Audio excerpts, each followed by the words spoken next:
আর্টিস্ট্রিকে অনেক অনেক ধন্যবাদ। এই এত সুন্দর প্রত্যেকটা জেলা থেকে এই সুন্দর একটা ইভেন্টে যারা পার্টিসিপেট করেছে তাদেরকে এখানে আনার জন্য যেই আগ্রহটা ওরা দেখিয়েছে তার জন্য আর্টিস্ট্রিকে অনেক ধন্যবাদ, এবং আমাকে সঙ্গে ওরা নিয়ে এসছে।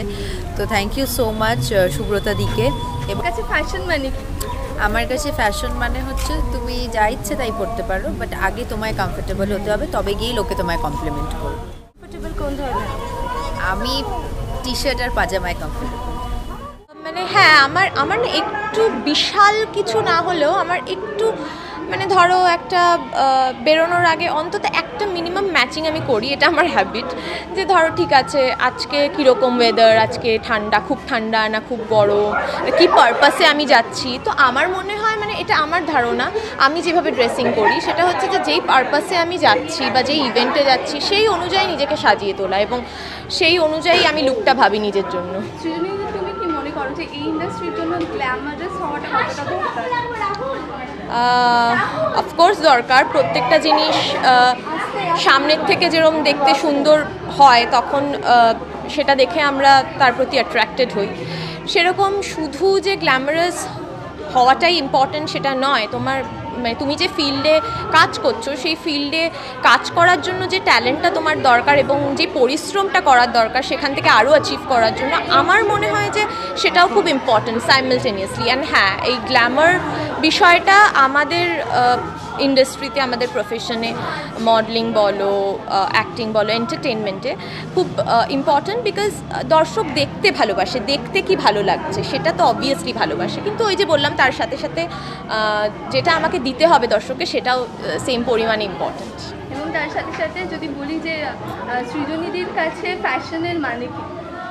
আমার কাছে ফ্যাশনের মানে হচ্ছে সেলফ স্যাটিসফ্যাকশন। আমার নিজেকে কীরকম মারমেড দি গোল্ডেন মারমেড বলে আমি একটা সিনেমায় বানিয়ে ফেলতে পারি, হয়তো লিখে ফেলবো এখন। খুবই ভালো লেগেছে। অ্যাওয়ার্ড পেলে কার না ভালো লাগে, তাই না? অ্যাওয়ার্ড তোমাকে কতটা ইন্সপায়ার করে? এই মুহূর্তে দাঁড়িয়ে আর করে না। নেগেটিভ রোলের জন্য এত ভালোবাসা পাচ্ছ, দর্শকদের থেকে কি নেগেটিভ কমেন্টস আসছে? দর্শকরা, আমি তো এটা আমার তো প্রথম নেগেটিভ নয়, তার আগেও প্রথম আমার মনে হতো যে কেন এরকম বলছে বা আমার ঠিক ভালো লাগছে না বা কমেন্ট করছে সেগুলো ভালো লাগছে না, সেগুলো মনে হতো ঠিকই, কিন্তু যত দিন যাচ্ছে তত আমি বুঝতে পারছি যে সেটা মানুষের ভালোবাসা, এবং তারাও যে এরকমটা বলছে আর নয়, তারা সত্যিই আমাকে মানুষ না সত্যিই খুব ভালোবেসেছে, এবং তার জন্য মন থেকে অনেক অনেক অনেক ভালোবাসা এবং অনেক থ্যাংক ইউ সো মাচ। আর আজকে গ্ল্যাম র্যাম্প শো হচ্ছে, তো তোমার কাছে কি মনে হয় গ্ল্যামারাস হওয়াটা কতটা দরকার এই ইন্ডাস্ট্রি? গ্ল্যামারাস হওয়াটা কতটা দরকার, দরকার কি দরকার না, তোমার কি মনে হয়? আর্টিস্ট মানে কখনো আমরা মেকআপ দিয়ে গ্ল্যামারাস লুক তৈরি করি, কখনো আমরা মেকআপ দিয়ে নন গ্ল্যামারাস লুক তৈরি করি, তো it doesn't matter. The matter is the concept, the matter is the চরিত্র, the art। যেটা তুমি প্রকাশ করতে চাইছো সেটা তুমি প্রকাশ করতে পারছো কিনা সেটাই দেখার বিষয়। সেখানে গ্ল্যাম নন গ্ল্যামের কোনো প্রাসঙ্গিকতাই নেই। গ্ল্যামারাস ইজ লাইক তুমি বাড়িতে যেভাবে থাকো দ্যাট ইজ অলসো গ্ল্যামারাস, তুমি শুটিংয়ের সময় থাকো সেটাও also glamorous. Glamorous is like পার্সপেক্টিভের ওপর নির্ভর করে তুমি গ্ল্যামারাসটাকে কীভাবে দেখছো। আর তোমার কাছে ফ্যাশন মানে? আমার কাছে ফ্যাশন মানে হচ্ছে কমফর্ট জোন। তুমি যেটাতে কমফোর্টেবল, যেটা পরে কমফোর্টেবল, যেটা পরে সবার সামনে যেতে বা নিজের কাছে comfortable, that is fashion. Arkaja কোনটায় বেশি কমফোর্টেবল ফিল করে? মানে আমি সব আউটফিটেই মোটামুটি কমফোর্টেবল, যেটা পরে মানে গরমে যদি প্রচণ্ড জবরজং পরানো হয় অবভিয়াসলি আমি কমফোর্টেবল হব না।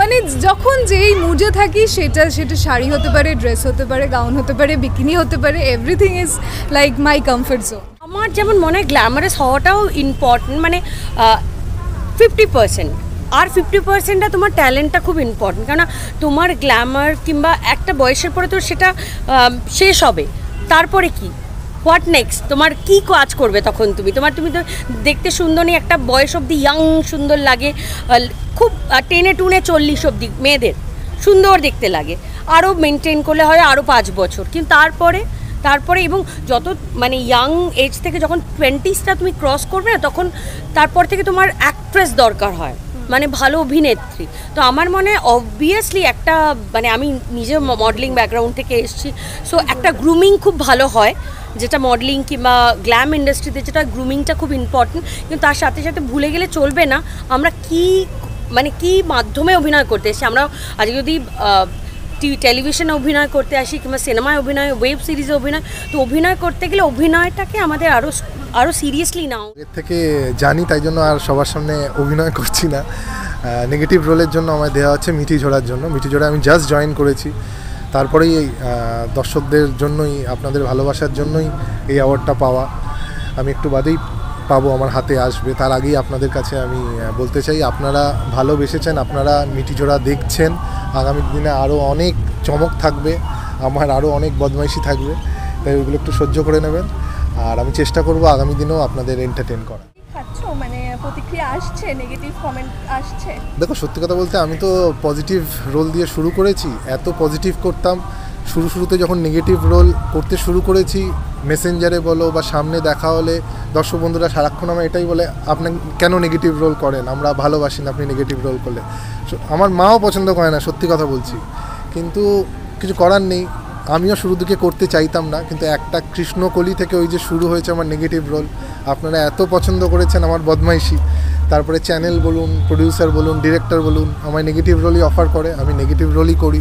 এই যে অ্যাওয়ার্ড পাচ্ছি, এই দেখে আরও লোক নেগেটিভ রোলেই কাস্ট করবে, আমায় আরও নেগেটিভ রোল করতে হবে। তাই এটা সহ্য করতে হবে, তার মধ্যেই আমায় ভালোবাসতে হবে। তবে মানুষটা অতটা খারাপ নই যতটা আপনারা টিভিতে দেখেন।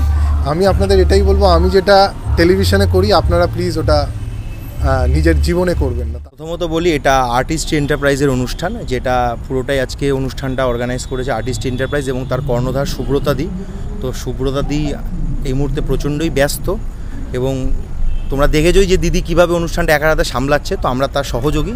তো দিদির অনুপস্থিতিতে আমি আজকে দিদির হয়ে জিনিসটা ব্রিফ করে দিচ্ছি তোমাদের কাছে, যে পুরো অনুষ্ঠানটাই সুব্রতাদির মাথা থেকে বেরোনো, যে এটা র্যাম্প শো এবং এটা ফার্স্ট, এটা দিদির সেকেন্ড সিজন। এটা আমরা সেকেন্ড সিজন এই অনুষ্ঠানটা করছি এবং আগামী দিনেও প্রত্যেকটা বছর আমরা এই অনুষ্ঠানটাকে কন্টিনিউ করে যেতে চাই। এবং আমরা প্রত্যেক সময়ই সারা বছরই টলিউড শিল্পীদের সাথে কাজ করছি, তাদেরকে নিয়ে বিভিন্ন ব্যানার শ্যুট করছি, হোর্ডিং শ্যুট করছি বা অন্যান্য আরও বিভিন্ন প্রজেক্টে শ্যুট করছি। তো তাদেরকে যদি একটা তারা যে সিরিয়াল বা যে সিনেমায় তারা কাজ করছেন, তাদের কাজের জন্য তাদের যদি একটা সম্মান তুলে দেওয়া যায়, তো সেই ভাবনা থেকেই আজকে, সুব্রতাদির ভাবনা থেকেই আজকে আমরা এই অনুষ্ঠানটা এখানে আয়োজন করেছি এবং সেখানে টলিউড শিল্পীরা এসেছিলেন এবং তাদেরকে আমরা আমাদের সম্মানিত করছি তাদের সিনেমা এবং সিরিয়ালের জন্য।